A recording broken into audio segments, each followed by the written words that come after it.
I'm Edie Lush, and I'm inside the Hub Culture studio. Really pleased to be joined by Dr. Sasha Kramer. Thanks very much for coming along. Well, it's an honor to be here today. Co-founder of Soil. Now tell me, first of all, what you do. Sure. So Soil is an organization that has been working in Haiti since 2006 on designing ecological solutions to urban sanitation. So put into sort of my language, an eco answer to a toilet. Yes, so basically we do composting toilets for very dense urban areas. And what we're working on is identifying an alternative to sewer systems and other technologies like pit latrines, which simply cannot keep up with urbanization as people are moving into cities around the world.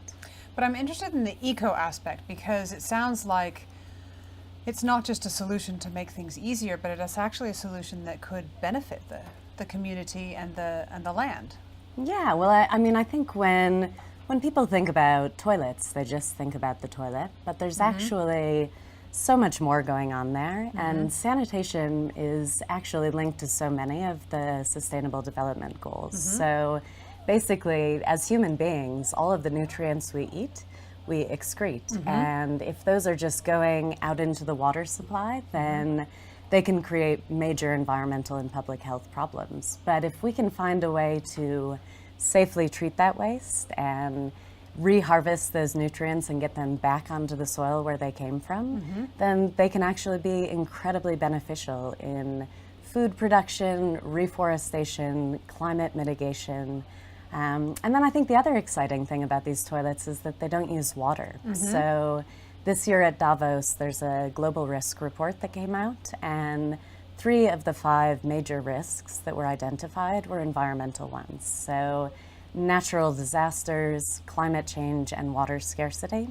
And we're really working on designing a technology that not only provides a dignified toilet, but also addresses all of these risks.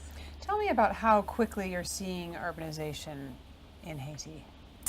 Well, in Haiti, since the earthquake, there is an area just outside of Port-au-Prince, which had maybe 3,000 residents before the earthquake, and I believe now it's the 4th largest city in Haiti. So it has over 250,000 people living there.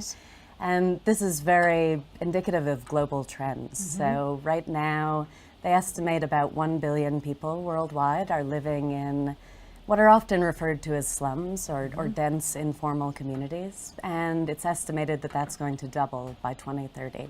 So this is a major problem that we have facing us globally.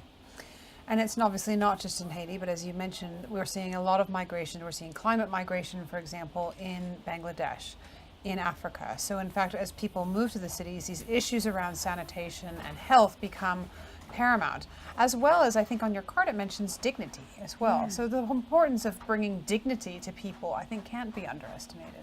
Absolutely. So I imagine, most people don't think about toilets very often. It's something we really take for granted. But I can imagine that some people here at Davos this week will have that experience of really needing a toilet and not being able to find one. And so I think we can all relate to what that feels like. And so really basic access to sanitation is a fundamental part of human dignity.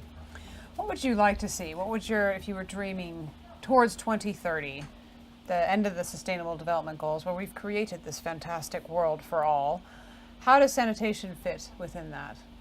I hope that, and I'm excited to see a lot of momentum around this actually, I hope that everyone can have access to a dignified toilet that not only protects them and their communities from disease, but also helps to restore the environment and get those nutrients back onto the soil and not waste water. And I think that there are discussions going on about this at Davos. The Gates Foundation has been very involved in promoting sanitation.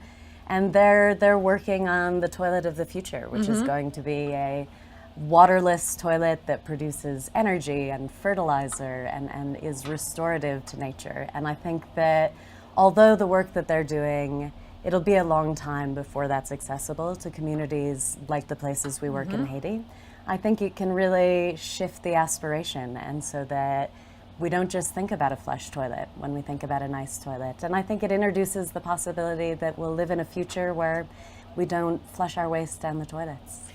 How does it feel to live in Haiti when Donald Trump has indicated that it's not a country from which he would like to see migrants? That was a very hard and emotional day in Haiti to hear that. I don't know that he knew he was saying this on the eve of the earthquake anniversary, but I certainly have many colleagues in Haiti who said it was hard to get out of bed the next morning, having already planned to mourn that day, and then to hear their country insulted in that way. And I think that for me, Haiti is anything but that. It's a beautiful country, and I'm so proud to have lived and worked there for the last 14 years. And I think that Haiti has always been a global example. Haiti was the country that led the fight against slavery and colonialism, and I think Haiti will continue to be an example. And in our own small way, I hope that the sanitation work that we're doing there can be an example for other countries as well. The last time I was there was in 1996, so I hope you'll invite me to come back and see how much it's changed. I would love that. You're welcome anytime. Thank you very much, Sasha, for stopping by the Hub Culture studio here in Davos, and I'm Lush.